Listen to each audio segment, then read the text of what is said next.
Howdy, everyone. Hi, guys. Welcome to the Spooky Soup Podcast. I'm Jesse.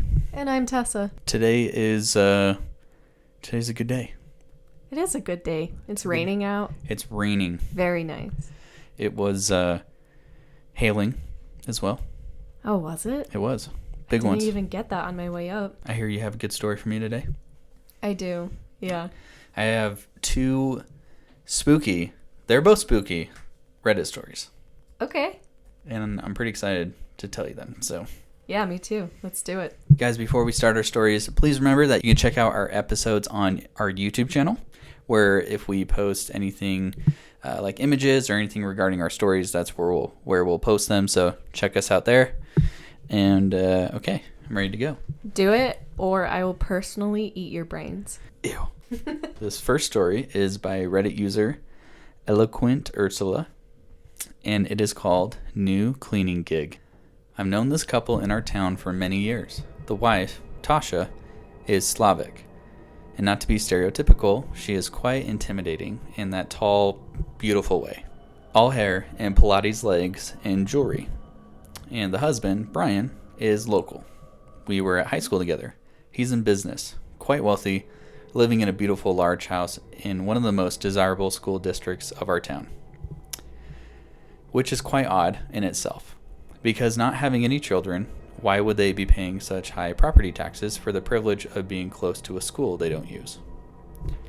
I'm in catering myself, and I would see them at different events, and they were always quite friendly. Brian is super nice and very good looking, and Tasha, well, I guess she made an effort to be nice. One time I had to drop off some stuff at their house for an event we were doing for one of Brian's businesses. She opened the door, and in response to my standard, "How are you?" she muttered, "I'm thinking of packing my suitcase and leaving, never coming back." And I wasn't quite sure how to answer that. I know being child-free affects families in different ways, and you have to be understanding. With the pandemic, of course, all the events and catering, everything shut down. And to keep myself afloat, I picked up some cleaning gigs. I put the word around, and Brian reached out, and soon enough, I was there twice a week, cleaning their beautiful big home. Brian was definitely one of the most well-connected men I knew, and I meant to do a great job and cultivate business for after this pesky pandemic was over. It wasn't easy, though. Tasha had very high standards, and she would come and stand there, watch me critically as I was mopping the floor or dusting their precious knickknacks, and elaborate flower and candle arrangements, and then silently point to a spot I missed. I vacuumed and dusted away, never knowing when Tasha would be standing silently at the door. Her arms folded across her shapely chest, bright blonde hair cascading down her shoulders, ready to point out an extra task or something I'd miss. "I was not to go up to the 3rd floor, said Tasha on my first day. "Fine. I'm not dying for a whole extra floor to clean anyway," I thought in response. I nodded and smiled. "That is private," she added, staring at me intensely with her steely blue eyes. I nodded again, wanting to get away from her. I felt creeped out, but I put it down to some internalized xenophobia. Of course, human nature being what it is, next time I was there, I was itching to go up to the 3rd floor. In fact, I was staring at the heavy bolted door at the stairwell on the 2nd floor, when Tasha appeared as if out of nowhere. "Are you finished here?" she asked, startling me. "Faster each time, yes. You didn't do fridge." I started to follow Tasha obediently to the kitchen. As I turned away, I heard scuffling noises from behind the heavy door, then a low whisper, "Mommy?" My heart skipped a beat. The whisper became silently stronger. "Can I come out and play, please, Mommy? I'll be very quiet." I looked at Tasha receding back. Tasha?" I called, my voice quaking. Tasha turned around and snapped, "You step away from the door, now!"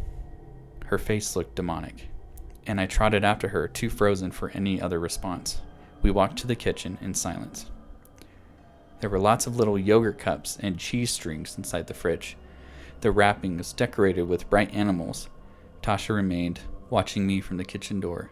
I was sweating with the effort of reaching and wiping down the back of the giant fridge, which could comfortably accommodate 3 bodies. She walked up closer. I could smell her perfume, and I flinched. Her eyes flicked over the fridge. A large crash from upstairs somewhere startled both of us. Tasha mutters something in her mother tongue, grabs a handful of kid snacks, and without saying a word, marches off. I let out the breath I had been holding since coming into the kitchen. I paused for rest, and some papers on the corner caught my eye.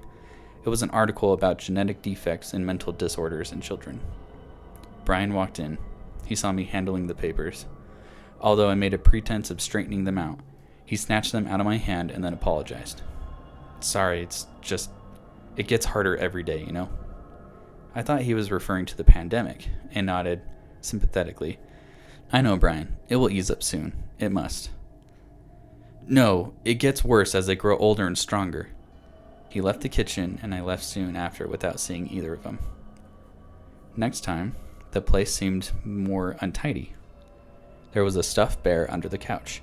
I pulled it out and stared at the scruffy old thing, so out of place in this elegant living room. Tasha appeared. Oh, thank goodness, you found it, she cried. I was looking for it everywhere. He was going crazy. She ran out of the room, but not before I noticed the bruises on her braceleted wrist. I wasn't sure what to do, so I just kept on cleaning, keeping my head low, reminding myself of the short-term cash as well as the long-term prospect of being in their good graces. I finished the downstairs area and went upstairs, making sure not to look towards the heavy bolted door to the third floor. Tasha was nowhere in sight. I saw Brian as I entered one of the rooms. He was sitting on the bed, holding his head in his hands. Should I come back later? I asked gently. No, it just... shameful, you know, he muttered. He looked up at me, his eyes full of pain. You know us. You know my family, don't you? There's never been anything like this among us, has there? I shake my head dumbly. I don't know what to say. He left the room. He had left his iPad on the bed, and I noticed the screen before it goes dark. Health and genetics. Something about defective children. I decided to leave straight away and never come back. My heart was racing too fast. No cleaning gig was worth this. I slipped away unseen. That evening, I was scrolling through my newsfeed while my mind leapt around, wondering what to do. Should I call someone? But who? And say what? Suddenly, a local tweet pops up. Flames spotted at Windsor and Young. That's where Brian and Tasha live. Without knowing why, I rushed out and drove over. I got there the same time that the fire engines did, but as they were too late, the flames were consuming the beautiful mansion. Brian is standing on the front lawn by himself. Brian, I called. He turns around, smiling cheerfully, his face lit darkly by the flames. I had to do it. Both of them. She brought it to this world. It wasn't from me or my side. I back away slowly, jump into my car and drive away. Tasha and a child perished in the house fire, and I live with the guilt to this day. That's so scary. Call the police, man. Yeah. Call the cops. Murderer. Psycho. Jeez, that poor kid. Obviously, I'm guessing that kid had some mental issues or something. Mm-hmm. Like, I was actually picturing, I believe it's Batman Returns with Danny DeVito as the Penguin. Oh, yeah. Do you remember that movie? Yeah, of course. And at the beginning, his parents were so disgusted by his disfigurement that they threw him in the river. Mm-hmm. So that's kind of what I was thinking. Oh, okay. Yeah. Just hidden behind some bolted doors. So yeah. See, I was thinking of The Boy. Have you seen that movie? I have not seen that. And Brahms, he's the... Okay, so he's like this adult, you know? Mm-hmm. And so I was thinking, well, what if it's actually an adult that has these issues going on? Mm-hmm. Yeah. Well, scary. Yeah, it is. And creepy. Yeah. Okay, you ready for story number 2? I'm so ready. Let's do it. Okay. This story is by Reddit user HTX_doll. It is titled, Warning, Avoid Gas Stations at Night. I mean, that's just common sense. Well, I need gas. Not that bad. But then my car will die and I'm stranded in the middle of nowhere. True. Okay. It was a Thursday night. I just returned from a long shift at Popeyes. Being a college student with tremendous tuition bills, any extra money would help. I was on my way home from work when I decided to enter into a gas station to pick up some junk food. As I pulled into a parking space in front of the store, I saw something so terrifying it would haunt me forever. There was a tall lady crouched by the dumpster, her body bent in an unnatural angle. Her black hair covered her whole face. I looked over into the parking lot of the gas station as well as inside to see if anyone else was seeing this horrendous sight. The store clerk had headphones on, looking at her phone. I knew that there was no way she noticed due to the dumpster being on the side of the store. I only saw a man at the gas pump focusing on just filling up his truck, which left me and him being the only people outside the gas station at the time. I glanced over to the dumpster and noticed that the lady was no longer there. Being paralyzed with fear, I decided to glance back at the man at the pump. I then saw the tall lady crouched in the exact unnatural position on top of the man's trunk bed. Alarm bells rang through my head, and I felt the courage to unlock my door and warn the man of the terrifying lady creature. I quickly jumped out the car and screamed. The tall lady growled an animalistic sound. She then began to grab the man, as I noticed her then hands began to transform into a wing resembling a bat. The man began to scream as his eyes were sucked out by the creature. This thing that took form of a lady turned into what I could only describe as a siren. All I could do was scream for help. I didn't know what else to do. I heard bells chime as the door from the store opened and the clerk ran outside. I guess she must have heard me scream because she looked right in my direction. I saw the creature still devouring the man. I was afraid to make any more sound because I didn't want to draw any attention for the creature to notice me or the clerk. That was when the clerk screamed and I ran to her. The creature began to speak in a terrifying, unaudible voice. The clerk and I booked it inside the store. The clerk turned to lock the door, and I saw her frantically run behind the counter and press this button, which I believe to be a panic button. She then cried and alerted me the cops are on their way. The creature then began to fly its wings, which once resembled a lady, now looked like mosquito legs and a large upper body. I don't even know how to describe it. It was just nasty and ugly. Sirens were heard from a long distance, and the creature flew to the sound. The clerk then ran to the back of the store saying, "I don't get paid enough for this. I'm out." Police cars then swarmed the store and guns were drawn aiming at me. "Get down now!" I complied, and they ran into the store. An officer yanked me and handcuffed me. I fell due to the ordeal and hurt myself. I then woke up in a room where I saw a man who appeared to be a doctor, proceeded to tell me I passed out due to drugs and hallucination. I never used drugs in my life, which I knew was a lie. The man then winked at another person, which later would be an agent who worked for the government. I was forced to sign papers agreeing that everything I saw and witnessed wasn't real. Guys, it's been 72 hours since I was discharged from the hospital. Since that night happened, I don't know what is real anymore, but I can attest that there is more in this world than what you know. Please stay safe. So I knew not to go to gas stations at night. Now I definitely won't go to gas stations at night. Definitely, yep. Yeah. That's why you carry. Keep a full arsenal in my truck. That's why I just don't go to gas stations at night. What if they just attack anywhere at night? Not just gas stations. This is why I stay inside. You do stay inside a lot. I do. Yeah, and that's fine. Yeah. That's totally fine. Okay, those are my two spooky stories. Hopefully they spooked you guys. They spooked me just reading them. Me too, yeah. What do you have for me today? All right, so I've got the story today. And similar to a previous episode, like Fear Factory, it's a place where things happened and then my own story of this place where things happened. Ooh, personal events. Okay, I like it. All right. And I know you know this place very well because we went there a lot growing up. Okay. It's Hobbs Hollow, a.k.a. Hobbs Reservoir, all that stuff. Hobbs is what you need to know. Yep. It is located in Layton. Yes. So for anyone who doesn't know what this place is, it's just this beautiful nature trail. It's paved. It's like a 4-mile walk in and out. Tons of trails all around it. There's a huge reservoir, forested area, lots of animals. It's beautiful. So I used to go there almost every weekend growing up. I'd like ride my penny board through the whole thing. It's a great place. And I never realized what actually happened there until much later. So one night I was on the trail and I had started later than usual, so it got dark super fast. And on my way out, I was in this forested section, and I saw headlights coming up the trail, which is really weird because it's just this hiking trail. Mm-hmm. And, like, you shouldn't see cars on this.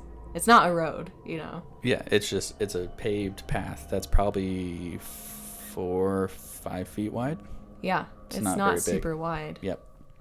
And, you know, it was just a car, but me being there in the dark in, like, the wooded section and just seeing these headlights out of nowhere, like, around the corner and then come up my way, it was really freaky. So ever since then, I've just kind of had this weird feeling about this place and wanted to do some research. So here's what I found. Okay, cool. All right. So apparently Hobbs is supposed to be really haunted. It's like a teenager's hangout at night in the area. I didn't know that growing up. I just thought it was this beautiful walking trail. Yep, I've heard the stories. Yeah. So I'm assuming that was probably just teenagers going up to the reservoir. That's why they were driving on the trail at night. Mm-hmm. Gotcha. Yeah. So our story starts in 1944. As you know, Hobbs is located really close to Hill Air Force Base, and in 1943 they actually sent out a letter to the people working there saying, "Don't go swim in Hobbs, it's unfit for swimming, not safe." So in 1944, on the afternoon of August 6th, 3 friends from the base decided to go swimming there to cool off during the summer because it gets super hot, especially where we lived growing up. Yep. So I'm not sure exactly why or what happened, but it's assumed that they kind of were like, let's swim from one side to the other. Let's see who can get there the fastest. And William Opie was swimming across when he cried out in pain to his friends who had swam like far ahead of him. He couldn't keep up, and he was starting to lose all of his strength, and his muscles were probably starting to cramp up. So one of his friends swam back out to William. They tried to carry him across the water, but he was just too heavy, so they let go, and William sunk below the surface. He just straight up went below the water and disappeared. He never came back up. And so it's just these 2 friends who watched their friend sink. You know, they're standing on the shore and there's nothing they could do. Because the water there is like super dark. Mm-hmm. I don't know if you remember, but even standing on the bank, you can't really see into it. Right. Right, so it makes sense that he just kind of slid under and they couldn't see where he went. Right. So they alerted local authorities and a search party came to Hobbs. They had like nets, boats, drag lines, all that stuff, just like poking around, seeing if they could find a body, because that's what they were looking for at this point. And they searched for 3 days and didn't find anything. So they actually turned to using dynamite. Okay. Yeah. They had 30 sticks of dynamite and threw them into the water, hoping that the explosions would set off some sort of reaction and like dislodge a body in case it got caught in some rocks on the bottom or something. Mm-hmm. And later that day, it seemingly worked because his body floated to the surface. So I thought that was crazy. I was like, who thinks of using dynamite to find a body? I've never heard of that.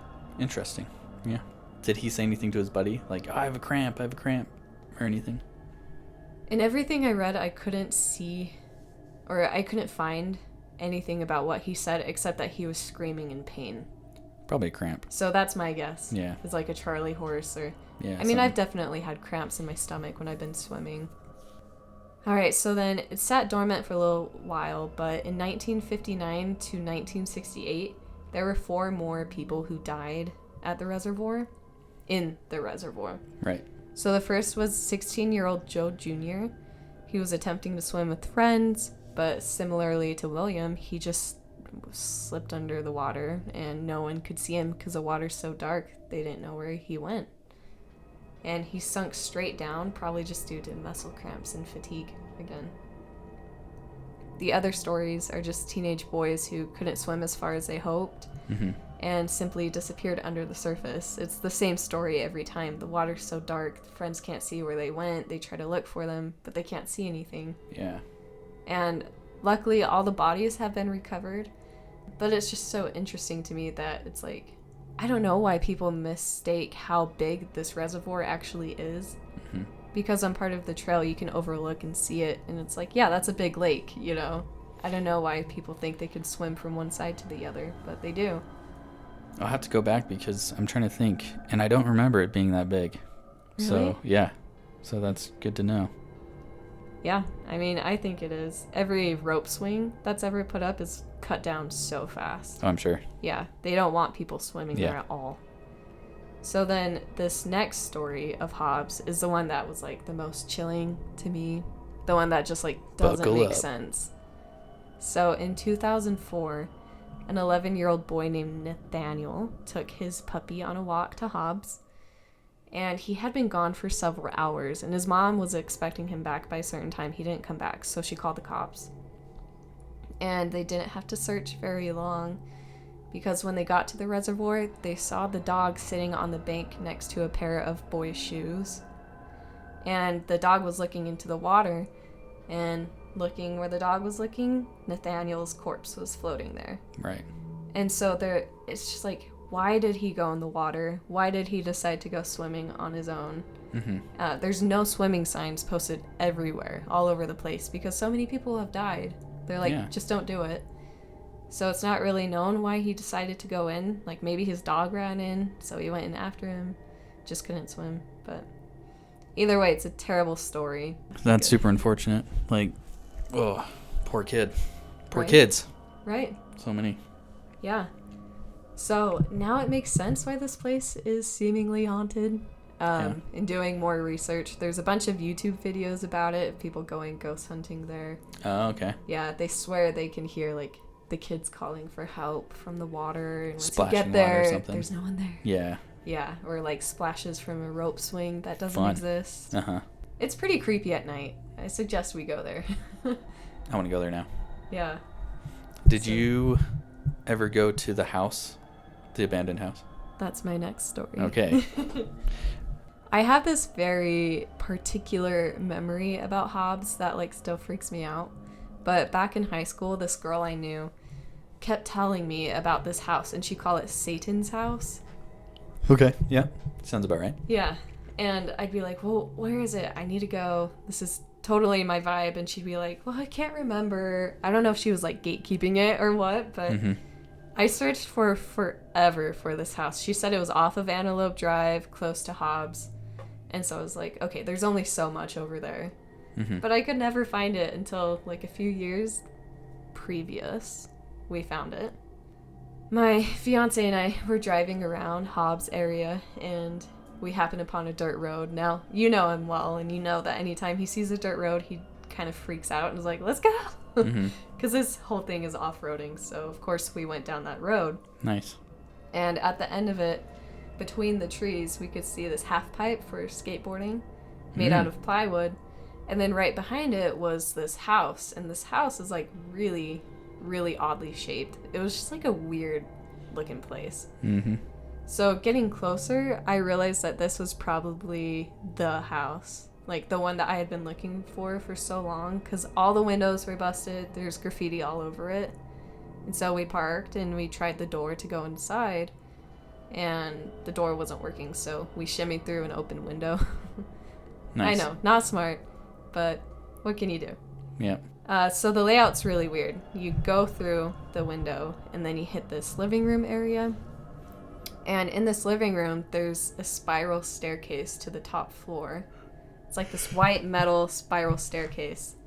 And the ceiling was covered in mirrors. Like, every available inch was just plastered with mirrors. To get a better idea of it, this house was stuck in the 70s. Yeah. There was, if I remember right, there was, like, shag carpet on the wall, like you said, mirrors on the ceiling, but there was, like, pieces of mirror everywhere from people just, like, going in and throwing stuff and breaking in, and the weird spiral staircase that was very classic. Yeah. Yeah, this house was definitely stuck in the 70s for sure. For sure. Yeah. And there was something so unsettling about it, because after I went up the staircase into the second floor, I realized that there isn't a single doorway in that house except for the entrance and the exit. Like, it's a completely open layout. There's no, like, bedrooms even, no separating walls, nothing. So that was weird. That's right. Because I'm like, this house is quite large. You would think that they'd want a bedroom or even like a room for the bathroom, but there was nothing. Mm-hmm. And so I went back down, walked down the stairs and explored the kitchen. And I remember seeing like cans of food and this old microwave that had just been left behind. So it kind of looked like people had just like got up and left. And then off to the side of the kitchen, there was a staircase to go downstairs. So of course, I went down. You had to? I had to. And just like upstairs, there wasn't a single room like sectioned off. There wasn't any doors down there. It was just this open area. Yeah. And right smack dab in the middle was a giant pentagram painted on the wall. Wonderful. Uh-huh. Great. Yeah, and there's like salt packets and candles and like dried flowers and food scraps and all that just all over the place.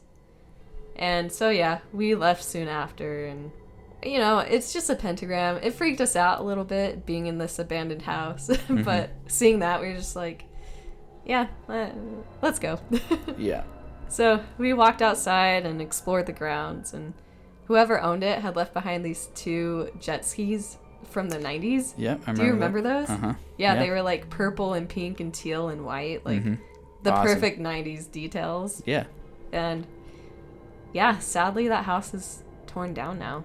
Yeah. It doesn't exist. I was going to say, I think there's new development in that area, so yeah. I imagine they mowed it down, so Yep. bummer. It's not there anymore, but whoever gets that land will have a really good view of the reservoir Yes. in the mountains. Yeah, you are high up on that property, so. Yeah.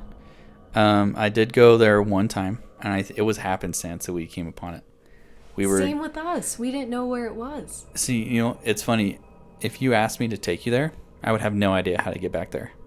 I have no idea.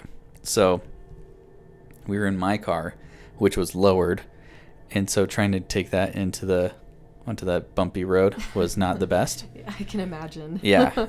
But yeah, same experience. We pulled up. I think the door was gone at that point or something. We just walked right in. And okay. but See, yeah. we couldn't get through the door. That's why we had to use the window. Oh, okay.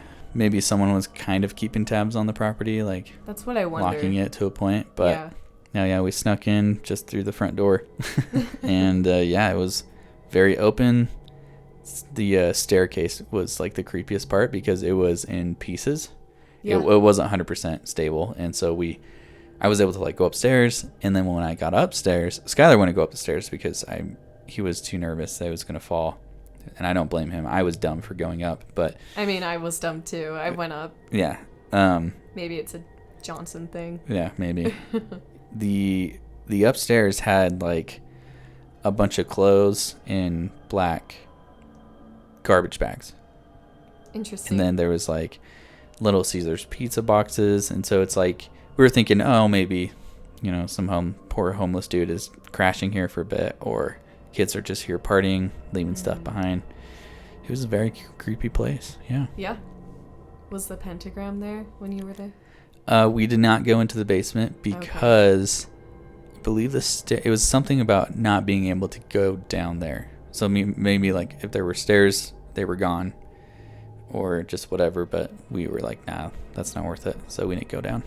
Interesting. Yeah, because we were able to go down super easy. And it was just like this open basement, no doors, nothing, and bam, pentagram right on the wall. Was it like a regular basement or like a cellar? It was like a regular basement, like So drywalled, everything. So weird. Painted baseboards. Like you can tell someone had obviously had this as their house. Like they were living in all of it. But were you able to find anything on this house online? No, I can't find anything. This house is a ghost. Now, if you want to go visit it, too bad. It's gone. Yeah. And we didn't take any. I remember we didn't take any pictures or anything too. But I do remember thinking, since it was my car, I was kind of freaking out. I was like, oh, we're trespassing. We got to hurry and get off this land. Like, and you had a loud car too. It was loud. Yeah. And there's a cop. So on the road that turns into that dirt road, there's one house that someone currently lives in, and it's a police officer. Sweet. And so when we saw that car, we were like, crap, we got to be super quiet. Yeah. Yep. Well, spooky stuff. Spooky. Yeah, maybe one day we'll go to Hobbs Hobbs Hollow and Yeah. do an episode over there or something, because it is freaky at night. It is. I learned my experience. I don't go there at night anymore. The scariest thing that ever happened to me there was a mountain lion in the area, and we didn't know. Oh, geez. So, yeah. Yeah. I mean, there's signs everywhere that talk about what animals inhabit that area, and mountain lion's one of them. Yep. Yeah. And it's just this weird little spot thrown into the middle of this just like family neighborhood. Yeah. It doesn't make sense why it's there. Like, houses surround it, and it's just tiny. It's like a big area, but also just kind of thrown in there. I don't know. I don't really know how to explain it, but it's just kind of strange place. So. But then once you start walking on the trail, you kind of forget that there are houses everywhere and there's a freeway close by. Right. Because you're just like in this thick, like forested area. Yeah, you totally forget that. That's right. You're in the middle of a neighborhood. Mm-hmm. Highway 89 goes along one edge of it. Yeah. So it's like right off the freeway. 193 neighbors the other edge. Fun place. So if anyone from Utah has been there, have any scary stories, comment on our YouTube video, because I want to know. Yeah, I do too. Well, thanks for sharing. Yeah, thanks for tuning in. Yeah, thanks guys. We'll catch you on the next episode. Stay spooky. All right, see ya.